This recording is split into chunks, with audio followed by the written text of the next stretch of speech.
আবার দেখো দিদি ভাইরা এসেছে। দিদি ভাইরা কোথা থেকে এসছে একটু বলে দিও। আমরা সুজলা ক্লাব জলা থেকে, রামতলা। আচ্ছা, আর এই দিদি ভাই? আমি তাই কেদারনাথ স্কুল সাঁতরাগাছি। আর তুই কিছু বল। বলো।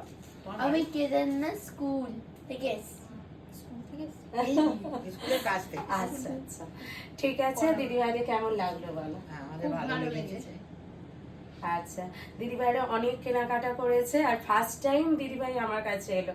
লাইভ থেকে এই দিদিভাই নিয়েছে এর আগে, বাট এই ফার্স্ট টাইম কিন্তু আমার স্টোরে এলো। আর দিদিভাই এসে দিদিভাই অনেক শাড়ি নিয়েছে আর আবারও বলেছে আবারও পরে আসবে, আবার এসো দিদিভাই। খুব ভালো লাগলো। আর অবশ্যই আবারও সকলে এসো, ঠিক আছে? আর যারা যারা আসতে চাইছো সব কিন্তু একদম প্রত্যেক দিন সকাল 10টা থেকে রাত্রি 10টা পর্যন্ত খোলা আছে। তোমরা চাইলে কিন্তু প্রত্যেকে চলে এসো, ঠিক আছে? টাটা, দেখা হচ্ছে আবার পরের কোনো